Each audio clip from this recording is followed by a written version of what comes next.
Shundaq birdam hozir ochgandan keyin dadamni elib uyga qaytdik. Acham Po'latni ko'rgan bo'lsa-mu, biroq hozir ustida bo'lg'ach, ortiqcha gap qilmadi. Shundaqdimi, ikkisi do'qirishib yurmasin deb, Po'lat mush yerda mehmonxonada turadigan bo'lib qoldi.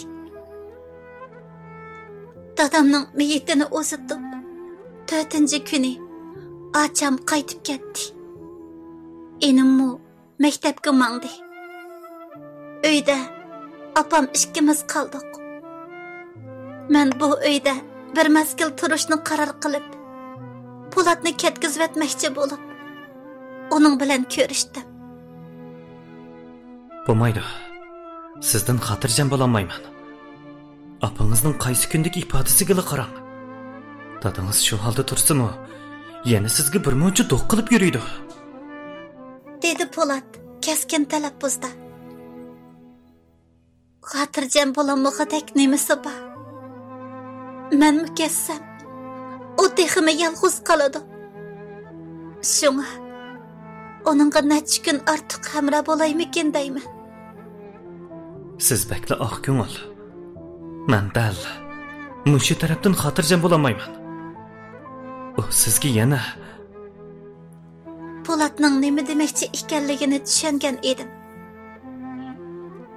Undaq bo'lmaydi. O dadamni bak yaxshi ko'radi.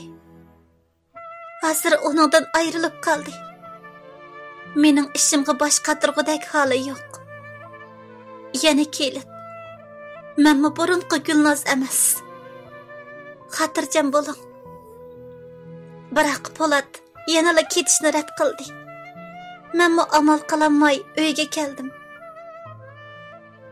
Dadamning tugab ketganiga dal bir hafta bo'lgan kuni opam ikkimiz uyda yolg'iz qoldik. Tushdan keyin o'yla aramlarni tozalab, qo'ylarga yem berib, ishlarimni tugatib tursam, u meni chaqirdi. Gulnoz, bu yoqqa kelib o'ltir. Sana deydigan gapim bor.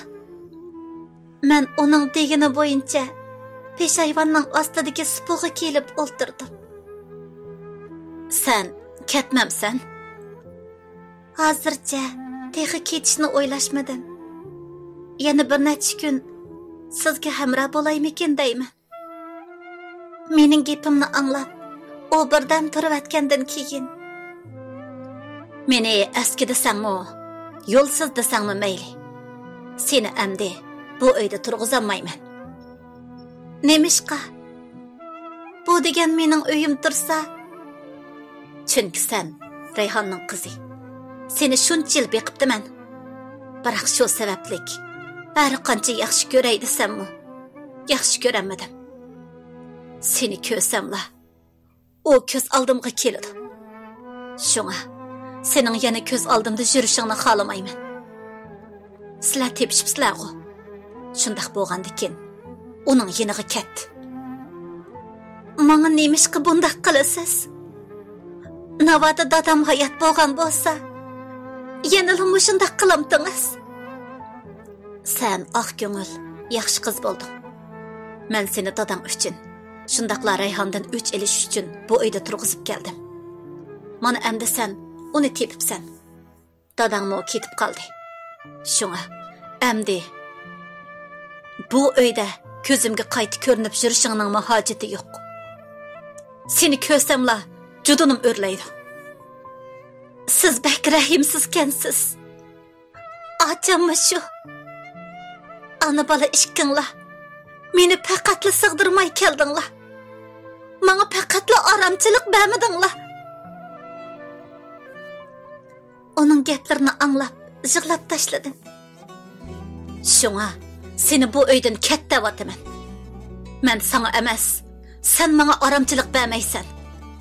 Seni ko'rsamla, opang degan buzuq yodimga keladi. To'la uni haqoratlaman.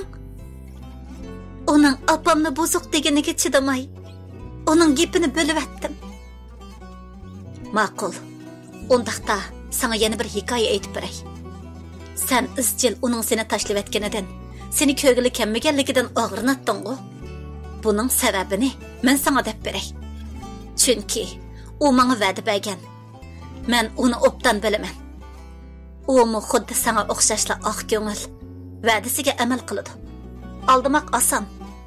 Şunlaşqa men onu çaqırıp çıqıp, açan ikkimizning üstü beşiği benzin quyup ölüp alaman dep qo'rqitqashqa, o amalsız dadangdan ajrashib, seni tashlab ketadiganqa, yana hargizmi ko'gili kelmasligi va'da bergan. Men biletdim. O hargizmi ona bola ikkimizning kuyib ketishiga qarab turmaydi. Deganidek, o dadang ikkinglarni menga tashlab, sana yaxshi qarash sharti bilan bu yerdan ketdi. Men onun dadang bilan biz ajrashgandan keyin ondan tepishqanligini obdan biletdim. Biroq men har qancha ajrashib ketgan holatdimi, mening do'stim bo'lgandikin, dadang bilan to'y qilmasligi kerak edi. Shunga jazosini tatdi. Qandaq? Endi o ko'nglingdagi tugun yeshilgandi. Bu gapni anglab, achchig'imda uni bo'g'ib qo'ygudek bo'lib ketdi. Biroq yanada ondaq qilolmadim. Chunki bu cho'nglarning ziddiyati edi. Mushu ziddiyat sabablik biz farzandlar yetkicha azob chekdik. Yana kelib nimalar bo'lmasin. O meni kichigimdan beqib cho'ng qildi. Men uni apa deb cho'ng bo'lgan tursam, nas keraklarimni yig'ishtirib, darhol ketdi. Endi ko'zimga ko'rinma. O shundaq debla uyga kirib ketdi. Men endi bu uyda turishimning o'rni qolmaganligini bilib yetdim. Ilgari cho'ng opam bilan turgan uyni o'zgartib, enimga yotoq uy qilib bergan bo'lib, necha kundan keyin azroq sovuq bo'lsa, taladagi supida yetib o'tatdim. Bu uyda og'udak tuzuk narslarim yo'q. Faqat dadam bilan cho'ng opamning suratini elib, uydan chiqdim. Po'latqama telefon qilmadim. Shu topda tinchgina bir joyni tepib, aram ilvog'im keldi. Nega berishimni bilmay, cho'ng yo'lning qirini bo'ylab mengiyverdim. Mushu necha kun ichida yuz bergan ishlar meni to'limi charchitib qo'yotdi. Cho'ng opamni to'limi sig'inayotdim. Uning bilan paranglashqim, uning ashu illiq bag'rida birdan uxlavog'im kelyotdi. Kichigimdan tatib bu mahallada, bu oilada yuz bergan barliq ishlar xuddi kino lentisidek ko'z oldimdan bir-birlab o'tishga boshladi. Yan telefonim to'xtamay sayrashga boshladi. Farzimcha bu Po'lat edi. Men mengiyverib, o'zimning qabristonlikqa kelib qolganligimni bayqadim. Yana kelib, dadam bilan cho'ng opamning qabrisi oldida turatdim. Ilgari qorong'uda bo'libmi qabristonlikdan bakla qo'rqatdim. Biroq bugun o'zim yolg'iz bu qabristonlikqa ichkirlab kirib qoldim. Dadam bilan cho'ng opamning qabrisi oldida qanchalik o'ltirganimni bilmayman. Yig'lay debmi yig'layolmay o'tatdim. Bir chaq bo'lganda qorong'i tushishga boshladi. Telefonning sayrab berishidan qo'limga oldim. Siz nada? Nemishqa telefonni olmaysiz? Zada nemish bo'ldi? Po'latning ovozini anglab, endi bo'lganda qo'rqishga boshladim. Men qo'rqyapman, Po'lat. Bakli qo'rqyapman. Zada nemish bo'ldi? Siz nada? Mening gapimni anglab, Po'lat texmi jiddiylashgan edi. O'zimni bilmayman. Qabristonlikqa kelib qolibman. Atrof qop-qorong'i bo'lib ketdi. Qanday chiqib ketishimni bilmayapman. Men shunday debla yig'lab ketdim. Demisimi kallam qop-quruq. Qorong'i bo'lgach, o'zimning qaysi tarafdan kelganimni, qayoqqa mengishimni faqatla bilmayotdim. Qo'rqmang. Men hozirla boraman. Bo'lamdi. Hargiz qo'rqmang. Polat shundaq deb menga to'xtamay gap qildi. Meni teximi qo'qib ketmasin deb telefonni qo'yib etmadi. Yarim soatlardan keyin u yenimda paydo bo'ldi. Men uni ko'ribla, uningga esilib, teximi bakshig'lab ketdim. Qo'rqmang, yenimizda men bor. Qanchalik yig'lig'ingiz bo'lsa, yig'lab bering. Yig'lab olsangiz ichingiz bo'shab qoladi. Polatga esilib, qanig'icha yig'lab olgandan keyin azroq yeniklab qolgandek bo'lib qoldim. Biz qabristonlikdan chiqib, Polat turayotgan mehmonxonaga keldik. Polat yana bir yotoqni ijara elib, meni akirib qo'ygandan keyin yaxshi aram elishimni tapilab qo'yib chiqib ketdi. Atsi Urumchiga qarab yo'l oldik. Men Polatga Asiya opam ikkimiz o'tirsidagi bu ishlarni opamga demasligini aytdim. U ma'qul bo'ldi. Kelgandan keyin opam bilan tag'amning yalvurishiga qaramay, yanala burunqi ijara uyda turaverdim. Men kelib uzoq o'tmay, Arzigulmu dadasining zo'ri bilan qaytib kelgach, hozir bu uyda o'zim yolg'iz qolgan edim. Men chiqib xizmat izlamoqchi bo'lgan edim. Biroq opam avval azroq bilim oshiring deb meni davlat o'rtaq tili va kompyuter sinflariga tizimlatib akirib qo'ydi. Darsdan sirtqi vaqtlarda u meni bozorga olib chiqatdi. Bog'chalarga operatdi. U dadamdan ayrilib qolganim uchun ko'ngli yerim bo'lmasin demdi. Yoki kichigimdan qilib beramaganlarni to'liqlamoqchimi ish qilib, har kuni men uchun paypitak edi. Demisimi, dadam o'lib ketgandan beri, garchi opam yenimda bo'lsa-mu, biroq yanala echilib kulolmay yotatdim. Asiya opamning har bir eg'iz so'zi quloq tubimda xuddi aks sadodek yangrab turadi. Polat bilanmi burunqidek qizg'in bo'lolmadim. Shu sababdanmi xuddi ikkimizning orasi bara-bara shiraqlab ketgandek his qilyotdim. Dadamning bizni tashlab ketganigami 2 oydan oshdi. Bu jarayonda ocham bilanmi ko'rishmagan edim. Bugun darsdan tushib tursam, uningdan yana telefon keldi. Men telefon xili uzoq sayragandan keyin andan aldım. Vay, Gulnozmisan? Ha, aman. Meni bir ish bilan izlaganmidingiz? Nima? İşim bo'lmasa seni izlasam bo'lmamdi ekan? Sen degan mening singlim tursan? Onun sen degan mening singlim tursan degan gapini anglab, kulvatkili tasliq qoldim. Shundaqmi? Oningdan boshqa gap qilmadim. Manqara Gulnoz. Dadam o'lib ketdi. Seningmi yoningda opang bilan Polat bor. Lekin bu shaharda sendan boshqa hech qanday yiqinim yo'q. Shunga o gapining oxirini deyamay kekashlashga boshladi. Shunga nima?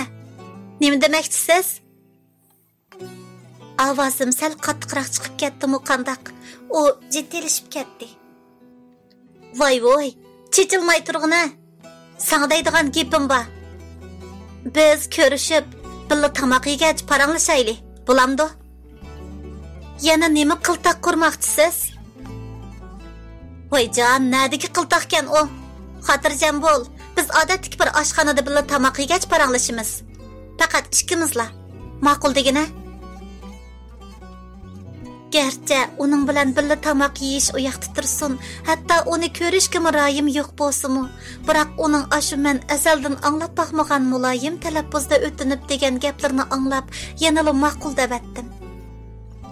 Men u degan oshxonaga borganimda, u allaqachon kelib bo'lgan bo'lib, eshikdan kiribla birdan qarab turayotgandan keyin uning qishig'i bordim. Ha, keldingmi? Qani o'ltira. O kulib turib menga shundoq dedi. Men hech nima demay o'rindiqni tatib o'ltirdim. O tamoqni buyurtib bo'lgandan keyin men kirib uzun o'tmay 2 taxsi so'man bilan to'siq kavob ustalga qo'yildi. Sendan so'rmayla buyurtib etgandim. Bu oshxonaning tamoqi bek o'xshaydi degina. Ala, yegina.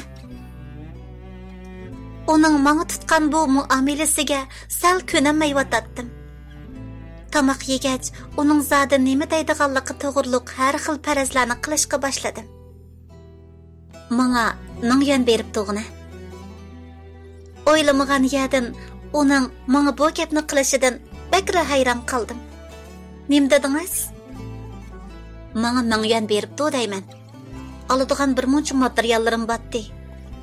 Yana tuzukroq kiygidak kiyimim qolmabdi. O'zing bilasa, maktab deganda chiroyli yasinib yurmasang, boshqalar seni ko'zga olmaydi. O shundaq deb chiroyini purishtirib, bechora qiyofatga kirib oldi. Oliy maktab degan bilim oladigan joy. Yasinib tarnishda baslashkicha o'qishda baslashsanglar-chi. O bu gapni anglab, azroq ochchig'i kelgan bo'lsa-mu, biroq bugun o'zi hojatman bo'lib kelgach, o'zini besib olib o'ltiratdi. Mening hozir xizmatim yo'q. Sizni beqib bo'lmayman. Bu nim degining? Men seni bervatdim-ku. Keyin xizmatga chiqqanda qaytirib berman. Men ya sana meni boqsan demisam. O amdi rastilla terikishga boshlagan edi. Men dedim-ku, mening hozir xizmatim yo'q. Men bu davlat o'rtaq tili bilan kompyuter sinfida o'qiyapman. Shunga menda pul yo'q. Sening yana heliqi boyvachcha loyiqing bilan puldor opang bog'u. Shulardan ep berib tursang bo'ladi-ku. Yalvurib qo'ysam pul eshvamig'ina. O amdi haqiqiy abdini oshkorlashga boshladi. Men ulardan pul so'ramayman. O'zimning hojididan chiqalasam bo'ldi. Boshqalarga avar bo'g'idek vaqtim yo'q. Boshqalar deb qo'ya. Dadam o'lish oldida degan gapini unutib qoldingmi? O ikkimizni yaxshi o'tinglar debdi-ku. Uning gapini anglab, qattiq achchig'im keldi. Biroq o'zimni yanada besib elib, portmolimdan 200 yen pulni elib ustalga tashladim. Menda bari mushu. Voy sarangmisan? Buningga nima keladi? Men sana 1000 yen da'vatman. Qog'inini eliqi amroq opangizdan so'ram. Bo'lmasa darsdan so'qqa vaqtlarda ishlab pul teping. Oningga shundaq debla o'rnimdan turib, hisobot qilib atgandan keyin ketib qoldim.